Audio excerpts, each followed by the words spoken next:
We're going to be digging into CBDs and stablecoins, the odd couple, and hearing from some great experts in the field. John Kiff is a senior financial expert at the International Monetary Fund and was formerly at the Bank of Canada. We're really excited to hear his policy insights. And Carmelle Cadet is CEO and founder of EMTECH, where she's spearheading work around CBDCs in the Caribbean region. And finally, SDF's own Chief Operating Officer, Jason Chlipala, will be moderating the discussion. He also leads all of our work around CBDCs. So with that, Jason, I will hand it off to you. Thank you, Lisa. Hello, everyone. If you stuck around for the quiz, I'm sorry to tell you we will not be talking about hug tokens on this panel, but we will be talking about two very hot topics, quite frankly, in the world of digital assets, CBDCs and stablecoins. So, just to quickly set the stage, I mean, anyone who's been paying attention to this space knows that over the past year especially, but the last couple of years, stablecoins have just completely exploded. The total supply of stablecoins is now over $22 billion. And, for example, Tether now has more 24-hour volume than Bitcoin, transactional volume than Bitcoin and Ethereum combined. So in a way, stablecoins are almost feeling like one of the first, killer apps of blockchain. And then we also have central bank digital currencies increasingly in the public eye and increasingly on the minds of regulators and governments. The Bank of International Settlements released a survey showing that at least 80% of central banks are engaged in some sort of work around CBDCs. So these are two incredibly important topics, important ideas in our industry, and we've gotten John and Carmelle here to talk about how they could potentially coexist. So, so first off, John and Carmelle, thank you so much for being here. Why don't we start, John, if you could you just give us a general intro to CBDCs? Because there are different types, there are different flavors. It's not like a CBDC just means one thing. So if you could just give us an intro as well as talk a little bit about the landscape of who's doing what in the area of CBDCs. Thanks, Jason. Let me just share my screen here.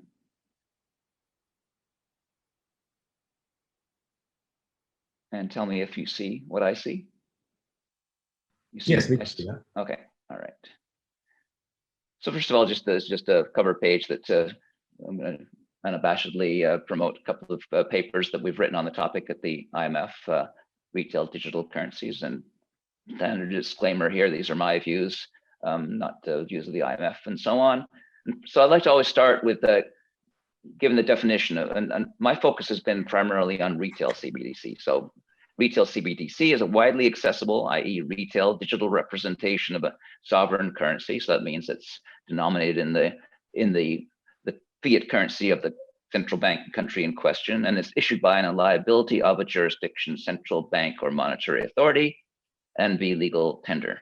And I've got this little chart here that kind of puts everything in perspective. So retail CBDC being that green bar, second from the left. And you can see it shares a lot of the key characteristics with cash. It's central bank issued, it's legal tender, central bank backed, it's pegged to the fiat currency, allows for peer-to-peer transactions, and it has a little added feature that is also programmable, which is one of the features I think that makes digital currency gives it a good use case.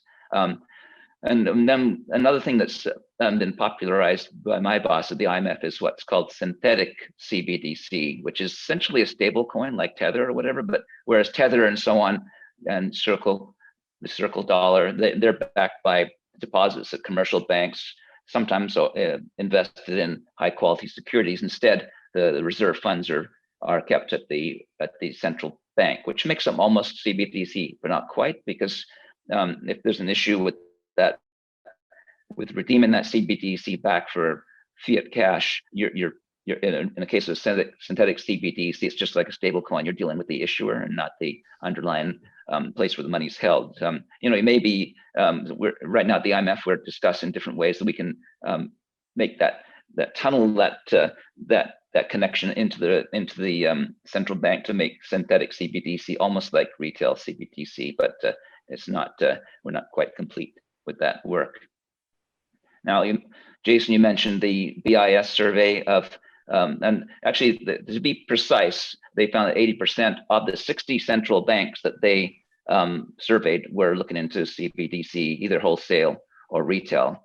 And again, I'm just focused on retail. But it's interesting that I count 47 central bank explorers, as I call them, in my set. And I have a bit of a constraint being from the IMF.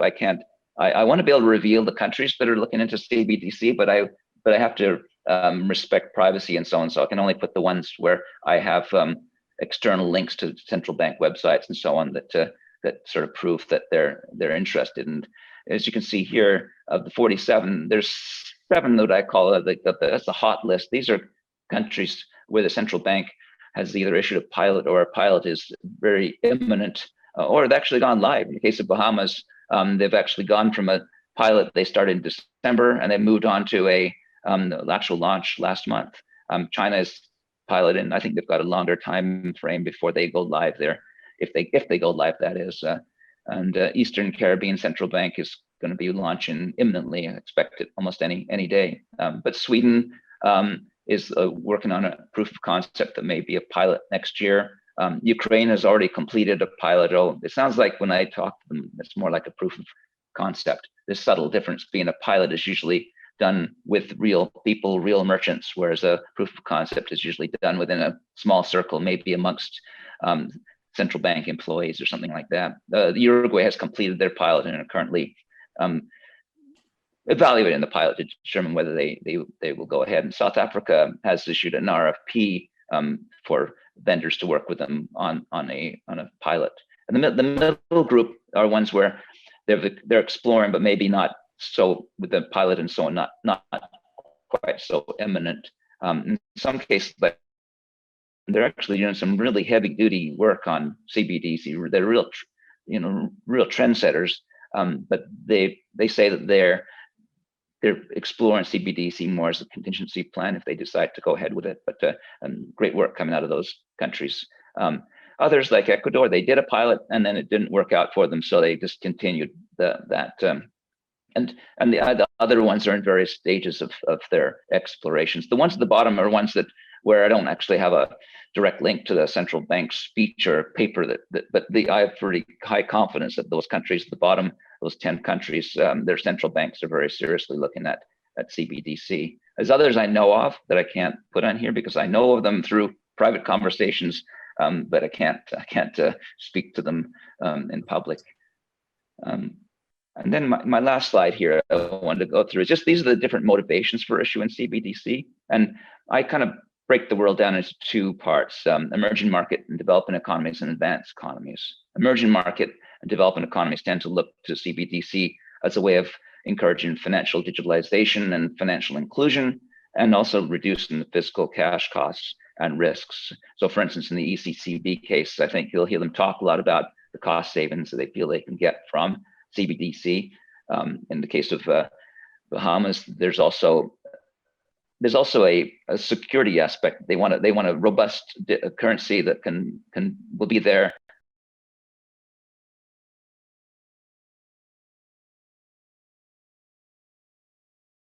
amongst advanced economies, and most of them are focusing on enhancing payment system competition. So they view the private sector dominance as cash usage declines. They view the dominance of the large payment service providers as being a monopolistic problem. So they want to, and that would be the case, say, in China, where Alipay and WeChat Pay absolutely dominate the payment space. And in this case of the Riksbank, Swish dominates completely their payment system. So a new one that came up recently in the context of COVID is the distributed stimulus payments as a way, because to the unbanked essentially. And I think that's another interesting use case.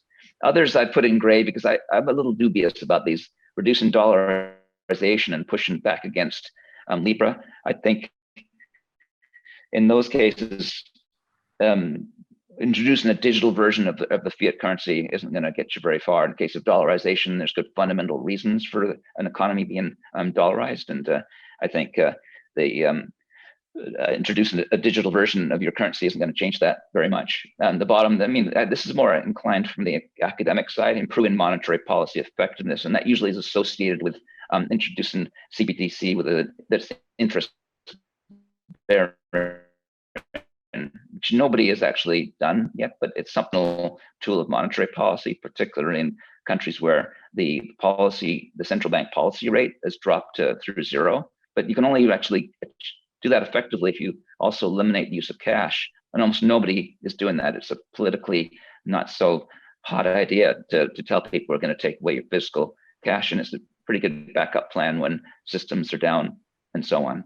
And others are looking at possibly playing a role in accessing granular real-time payments data. Uruguay was particularly keen on that.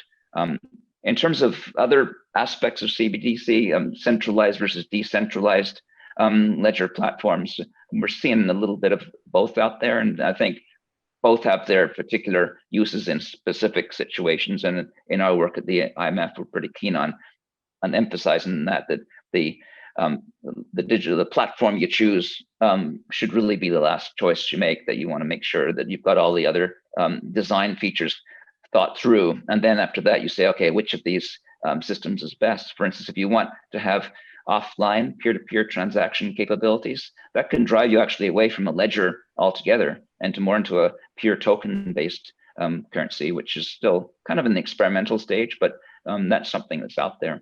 So that's my sort of view of the CBDC world out there. Excellent.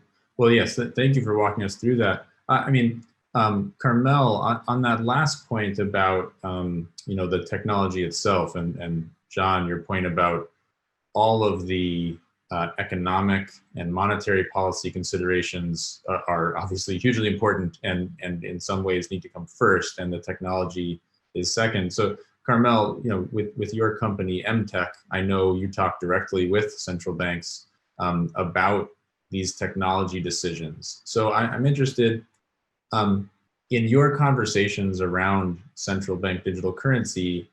How much does blockchain come into it? Are they thinking of, does a CBDC have to be on a blockchain, or could it be on something else? And sort of at this stage, what are those conversations like when you're talking to a central banker about a potential CBDC?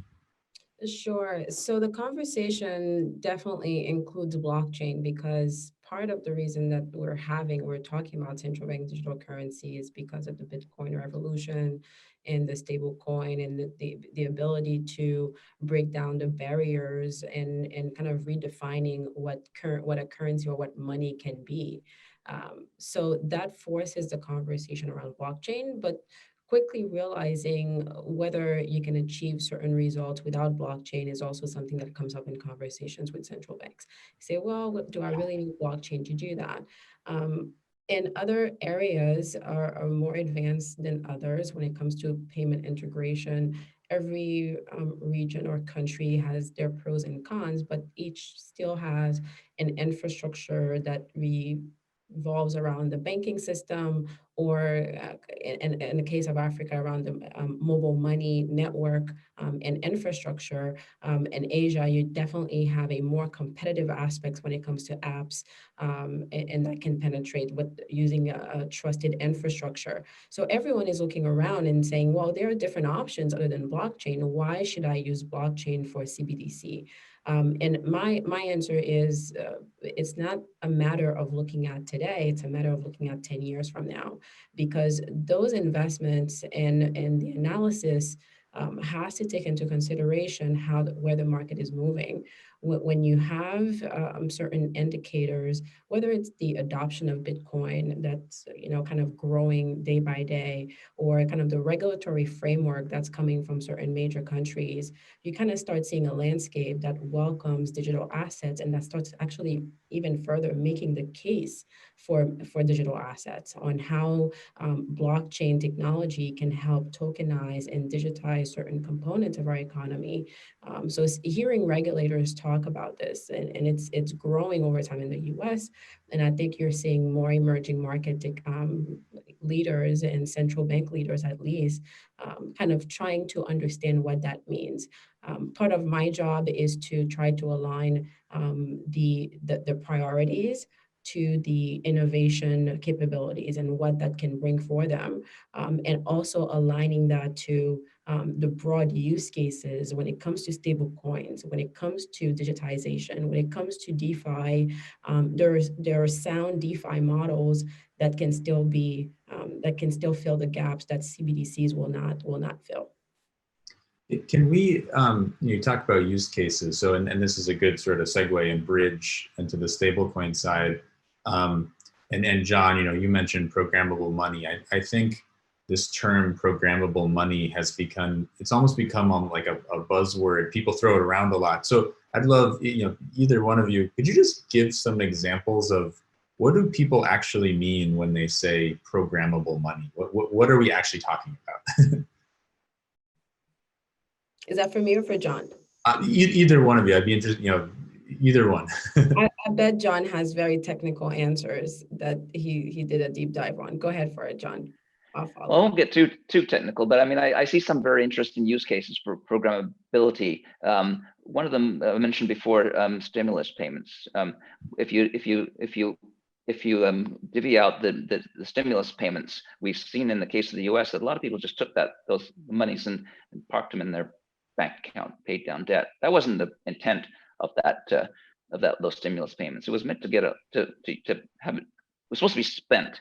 And so there's a couple of interesting applications of programmability that's been brought to my attention. One is to create what they call Jessel money. This is an idea that goes back over a century or something, which is basically creating programmable money that depreciates over time. So it's like a hot potato. You want to spend it fast, so it will lead to the more rapid mobilization of those stimulus funds. Also, you can program it so that it can only be spent in certain places. Perhaps you want to make sure that it can only be spent for groceries or something. I mean, I'm not a policymaker on that side, so I'm not going to opine on what you might put in there. But that's one of the options you might have.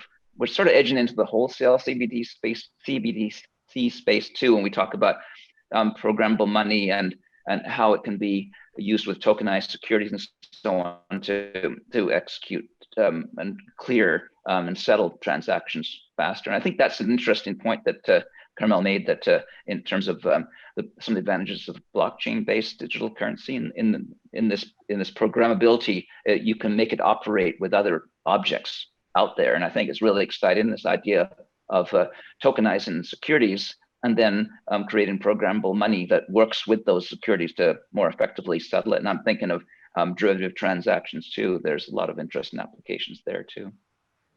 Yeah, I mean, trade finance is definitely one people think about. But I'd add another use case. We think a lot about digital cash in a world of CBDC. But when you think about the different use cases or different reasons of why people spend money, right?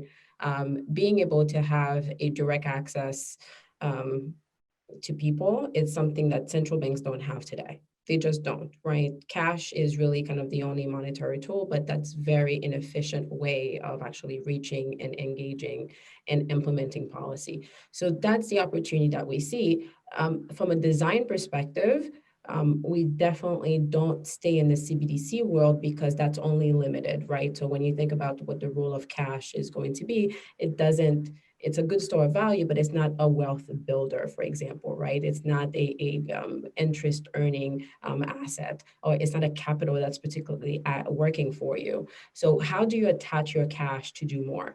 So how do you attach your digital cash to peer-to-peer lending? So could we create new economies where people have a stable, trusted, sovereign currency that really serves as a foundation and anchor that allows the creation of other markets that serve, areas that banks are not good at reaching right now, or markets that have not been digitized yet. They're still kind of offline and paper-based. How do we bring those in a way that caters to them, that low barriers, low infrastructure set up at first, and being able to move them along the journey of digitization. So CBDC won't be able to do all of that, right? Stable coins will have to come in and really embrace that. And that's the odd couple, I guess, we talk about between those two tokens, which we think could be a long and fruitful marriage. Yeah. And on that topic of the two coexisting, I wonder, John, would you be able to speak a little bit, in the world of CBDCs, people often talk about kind of like a two-tier system, one where, the central bank issues a CBDC and then commercial banks kind of form that second tier. Could you just kind of give a quick overview of kind of what that looks like? Because that's something that anyone learning about this space may read about or hear about. And, could you explain to, the audience what that actually means? What would that look like? Sure. In the early discussions around CBDC, especially among academics who often have their heads up in the cloud somewhere, they would define a CBDC as being something that's completely run by the central bank. The central bank issues it.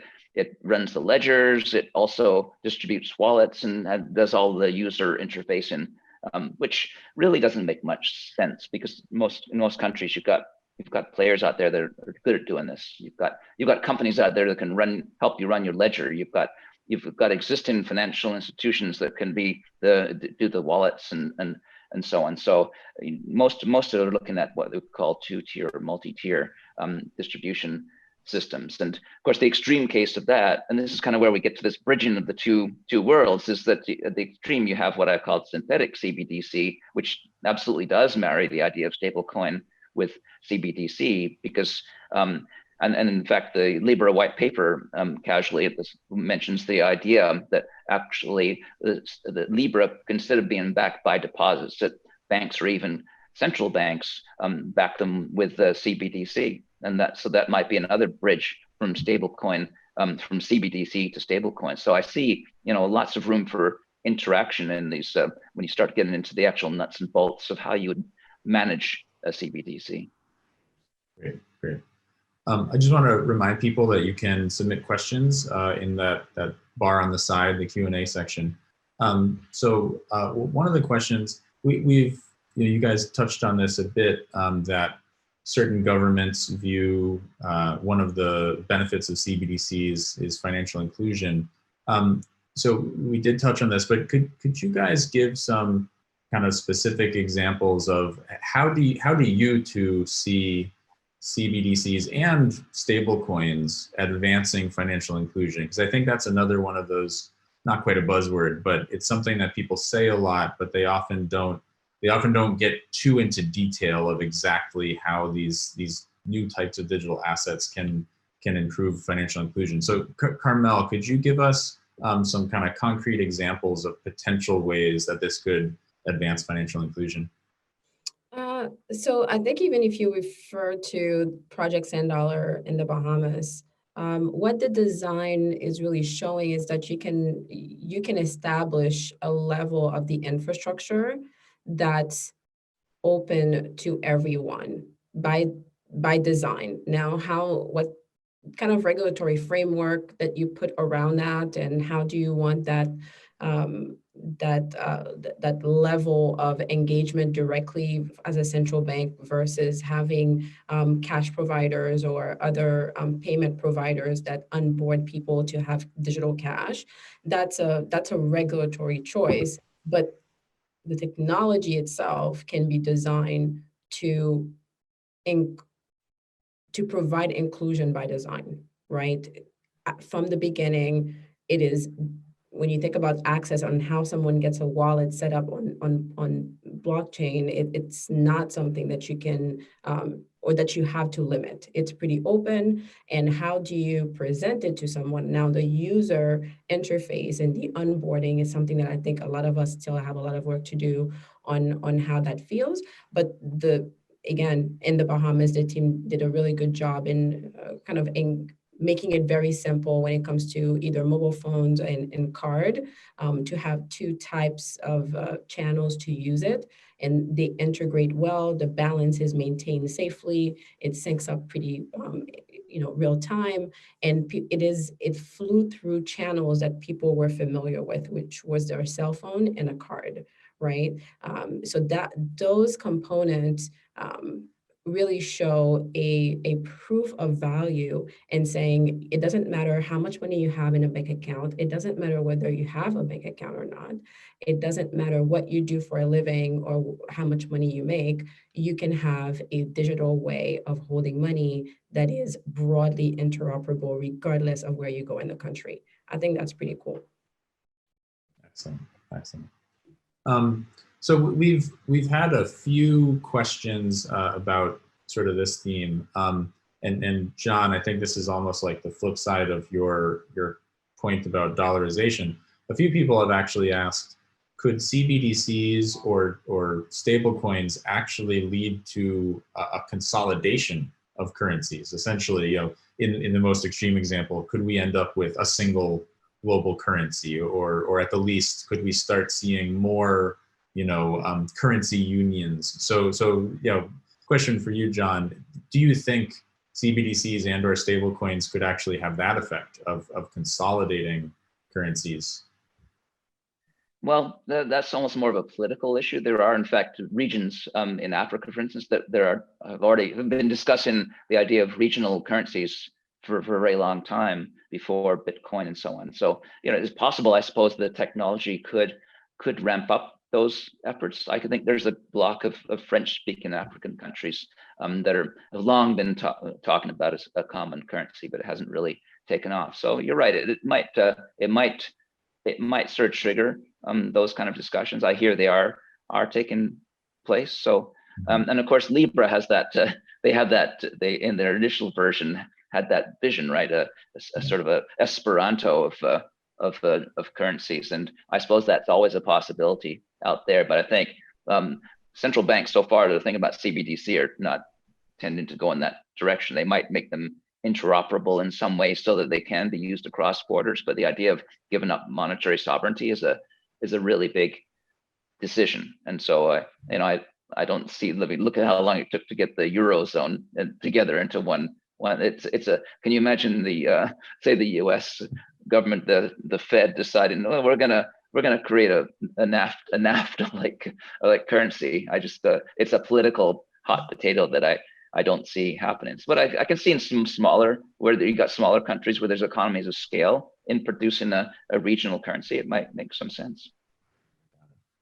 Yeah, and I think this is if I could jump in, I think this presents opportunities, right? I think those are gaps in the markets because of the political dynamic.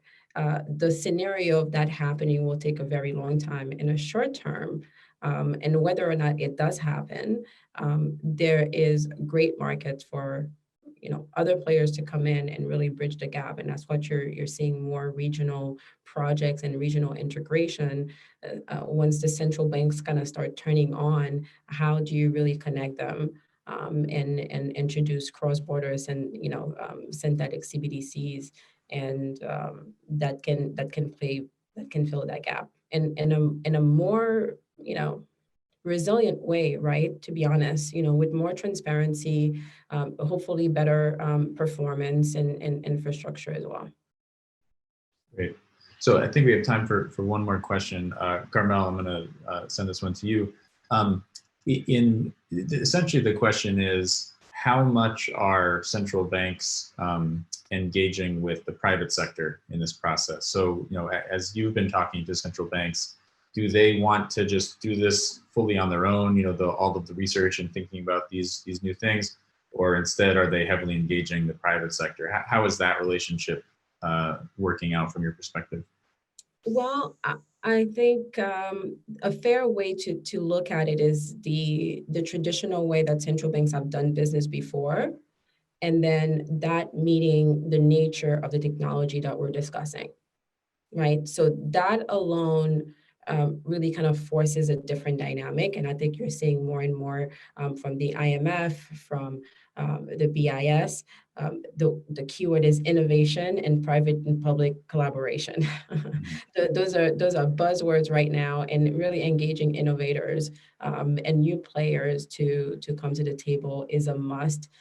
How do they do it effectively? I think you'll see different central banks approach it their way. Some of the good examples that we're seeing, Bahamas, for example, established and hired a blockchain expert before they launched into the project. So building the team and building some capacity internally, and then feeling comfortable opening up and hiring a company, right? Because it's new technology. No one really has tried this out yet.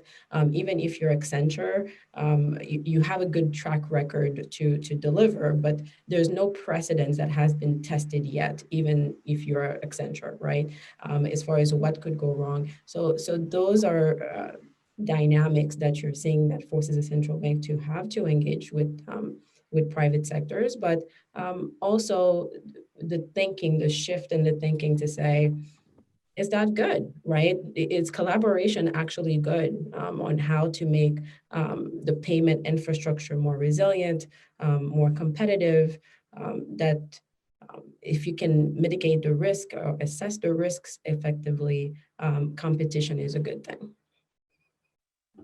And I'll just add to that. I mean, I agree completely with Carmelle. You know, that it's a really dynamic, fascinating ecosystem, and there's a lot of competition out there. Competition breeds innovation.